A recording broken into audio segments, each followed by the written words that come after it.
This video introduces key cybersecurity concepts, including threat actor types, access methods, vulnerabilities, the cyber kill chain, the MITRE attack framework, attack vectors, and the attack surface. It provides a foundational understanding of how cyber threats operate and how to recognize potential risks. It is important to be aware of and understand the various types of cyber threat actors. First, we have script kiddies. These are novice hackers who use pre-written scripts and tools due to their limited technical knowledge. Their motivations often stem from curiosity or the desire for attention. Despite their lack of expertise, they can still cause significant damage due to their reckless behavior. Next, we have hacktivists. These individuals or groups use hacking to promote political or social causes. Their skill levels can vary widely, from basic to advanced. Driven by ideological beliefs, activism, or protest, hacktivists target government, corporate, or institutional websites to disrupt operations and draw attention to their cause. Moving on to cyber criminals. These actors engage in illegal activities for financial gain and are often highly skilled, operating within organized crime networks. Their primary motivation is financial profit, achieved through theft, fraud, or extortion. Cyber criminals target businesses, financial institutions, and individuals, leading to significant economic losses and data breaches. Then, we have cyber terrorists. These actors use cyber attacks to instill fear and achieve political or ideological goals. They possess advanced technical capabilities and are often state-sponsored. Their targets include critical infrastructure, government systems, and public safety, aiming to cause widespread disruption and fear. Finally, we have nation-state actors. These are government-sponsored groups conducting cyber espionage and warfare. They are highly sophisticated and well-resourced, motivated by national security, economic advantage, and political influence. Nation-state actors target other nations' government agencies, critical infrastructure, and private sector for intelligence gathering, disruption, and strategic advantage. There are three means of access that threat actors could use when conducting a cyber operations. The first is a remote attack. This is when an attacker conducts their attack over the internet, often from a distant location, such as another country. They do not need physical access to the target system. The next type of threat actor access is an insider. An insider has both physical and logical access to the target system. This means they can physically interact with the hardware and also have the necessary credentials or permissions to access the system's data and resources. Finally, there is a nearsighter. A nearsighter has physical access to the target system but lacks the necessary credentials or permissions for logical access. They can interact with the hardware but cannot directly access the system's data and resources without additional steps. Each type of attacker presents unique challenges, but insider threats are often considered the most difficult to defend against. While remote and nearsighter attackers also pose significant risks, the combination of access, trust, and insider knowledge makes insider threats particularly challenging. According to the National Institute of Standards and Technology, NIST, a vulnerability is defined as a weakness in an information system, system security procedures, internal controls, or implementation that could be exploited or triggered by a threat source. This means any flaw or deficiency that can be used by attackers to compromise the system's security. A vulnerability is like a weak spot or flaw in a computer system, software, or network that can be exploited by attackers. Think of it as a crack in a wall that a burglar could use to break into a house.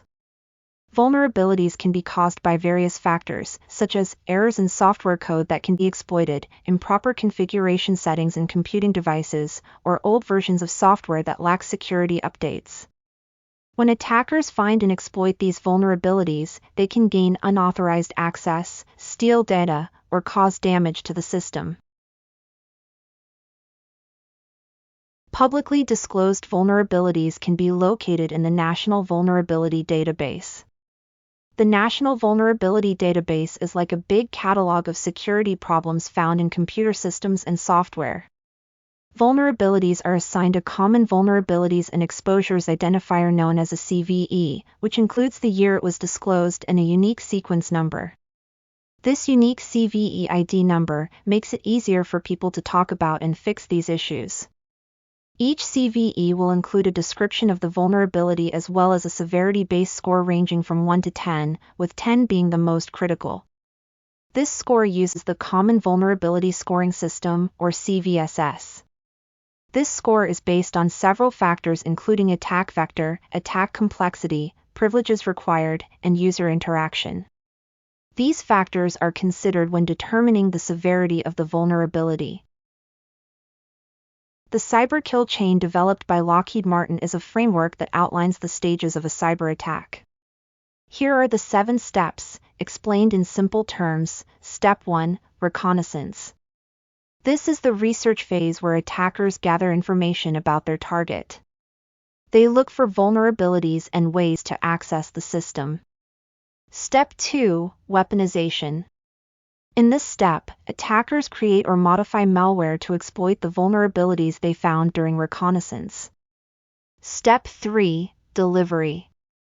The attackers then deliver the malware to the target. This can be done through phishing emails, malicious websites, or other methods. Step 4, exploitation. Once the malware is delivered, it exploits the vulnerabilities to gain access to the target system. Step 5, installation. The malware is installed on the target system, allowing the attackers to establish a foothold. Step 6, command and control, also known as C2. The attackers establish a communication channel with the malware, enabling them to control the compromised system remotely. The last step is actions on objectives. The attackers achieve their goals, which could be stealing data, disrupting operations, or other malicious activities.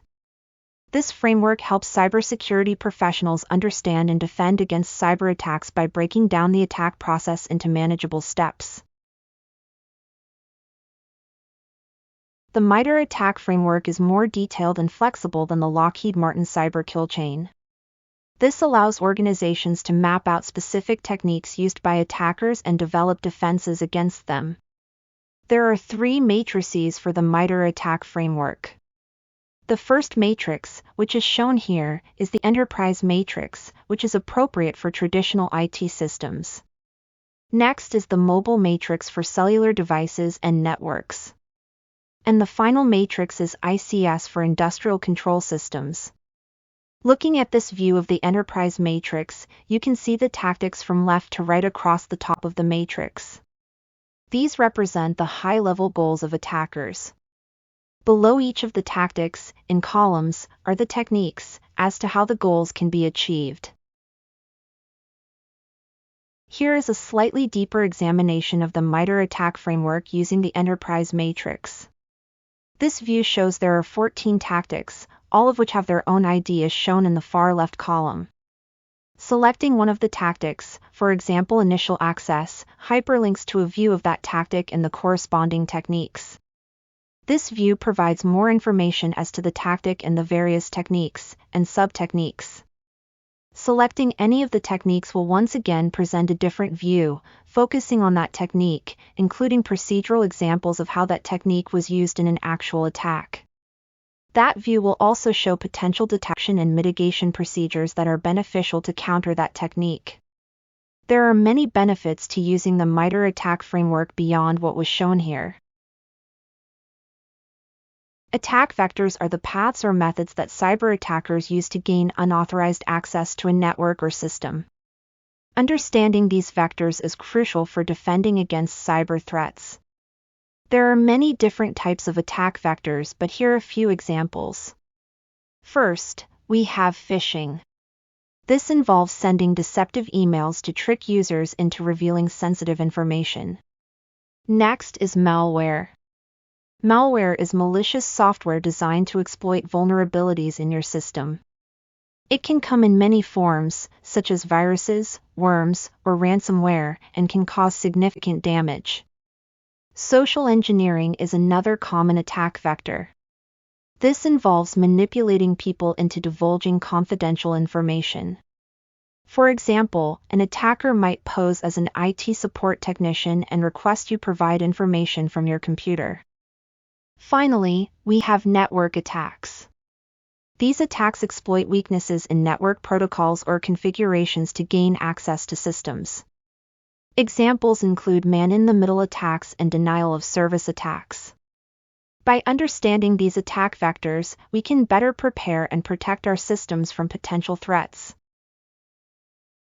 The attack surface is the total sum of all points where an attacker can try to gain access to a network or system. It includes three main components: the digital attack surface, the physical attack surface, and the social engineering attack surface. First, let's look at the digital attack surface. This encompasses all the cyber aspects of a system that can be targeted by attackers. It includes internet-facing assets like websites, APIs, and servers, as well as internal network components such as databases and applications. User devices like computers and smartphones are also part of the digital attack surface. Examples of vulnerabilities here include outdated software and misconfigured systems. Next, we have the physical attack surface.